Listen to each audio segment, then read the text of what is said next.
It was back in 2004, while working in South Africa with co-stars Denise Black and Theo Landy.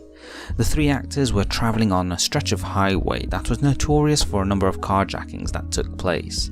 The three had to pull over for a flat tyre, potentially caused by a trap, and were soon surrounded by 6 armed men who tied them up and stole their belongings. As is often the case in carjackings, Benedict Cumberbatch was tied up and forced into the boot of the car, which normally meant that he would be the one to lose his life. In this instance, the actors attempted to try and talk their way out of the situation, while Cumberbatch was forced into the boot of the car. After a few moments and some arguing from the carjackers, Cumberbatch was spared. He was allowed to live, and to this day, he and Denise Black insist they believe it was only through the luck of what they said that they were spared that day. A day that's completely changed his outlook on life, as he has since said, "I was definitely more impatient to live a life less ordinary. I wanted to swim in the sea that I saw the next morning. If you feel you're going to die, you don't think you're going to have all of those sensations again. A cold beer, a cigarette, the feel of the sun on your skin. All those hit you as firsts again. It is, in a way, a new beginning." The truth is, what he says after a near-death experience isn't too shocking, as we've talked before on the channel about how confronting your mortality can shift your perspective on life. The question is, why does this happen? How does mortality influence our attitudes to life? Well, let's look at some of the key factors people consider when they confront death. Number 1, we consider what's important. For most of us, we easily get caught up in the activity of our day-to-day lives that we lose touch with what we might find truly meaningful in life. Benedict Cumberbatch acknowledges this in his statement after experiencing his ordeal. As he never wanted to live what he'd perceive as an ordinary life, he wanted something different, and this experience made him realise that if he truly wanted that, he'd have to chase after this more aggressively. It's here we need to self-reflect in our own circumstance. What is truly meaningful to you and why? Are you making progress towards living life in line with this, and if not, why? The fact is, many say that when you see death, you see your life flash before your eyes, and for many, it's a life full of regret, because they never truly pursued what they felt was important to them, whether it be because of fear or something else entirely. The key here is to understand that our life is limited. We only have so much time available to us, and it's our responsibility to follow through and do what we feel is important in the time we have, if we don't want to waste the opportunity presented to us. Number 2, we self-reflect. What we consider important is one factor, but equally important is our perception of ourselves.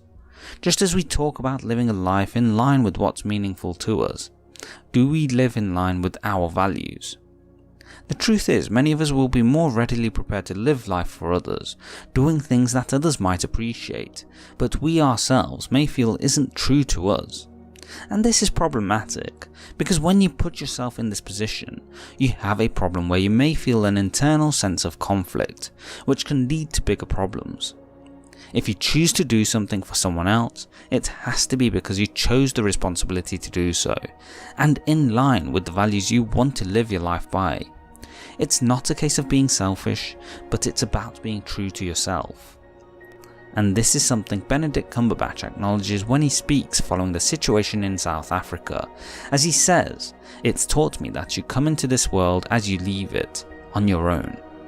Meaning life is a very personal journey, and when it comes down to it, if you don't do what's important to you, then you've possibly missed the most significant aspect in each of our lives. Number 3, we are reminded our time is limited. It's quite simple.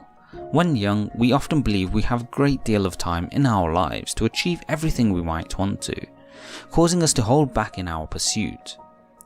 For many, they reach a point around their 40s where they look at where they are in life and realise they aren't where they want to be, commonly resulting in what we know as a midlife crisis, where they desperately try to get all of the things they wanted when young.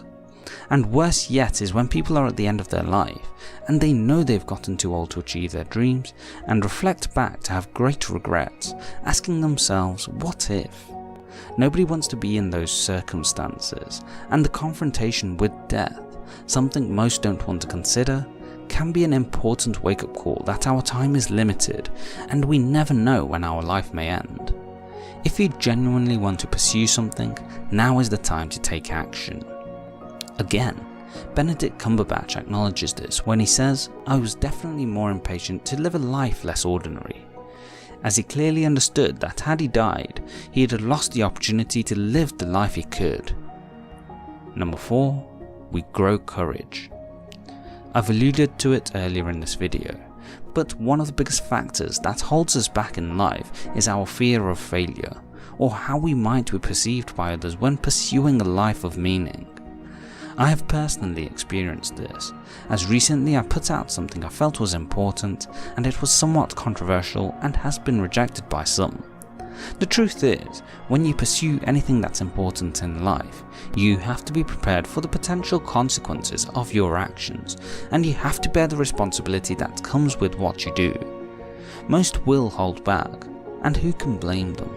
It's a very difficult circumstance to deal with, but at the same time, it's equally a sign of maturity if you can bear the burden and deal with the issues in a way that's productive.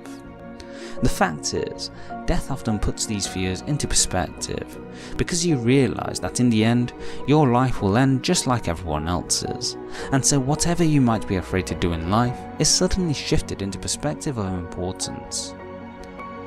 This is something Benedict Cumberbatch realised himself when faced with death, as he grew courage to take greater action in the pursuit of his goals, leaving aside hesitations for what was important to him. Number 5. We celebrate. When confronted with death, we have a natural tendency to associate negative connotations with the experience, and rightly so. It's not a trivial matter. However, equally important is to acknowledge the role death plays in our lives and use it as a positive force to live life with meaning and purpose. If nothing else, death can be an incredible motivator, because with the aforementioned effects discussed, it gives us perspective on our lives and what we want to do in it. Just as Benedict Cumberbatch says, it is, in a way, a new beginning.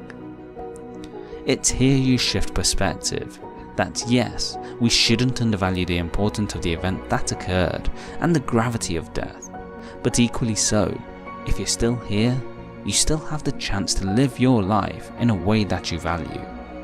And this is the key. Just as we might confront death, if you're alive, then celebrate life and don't let it pass you by.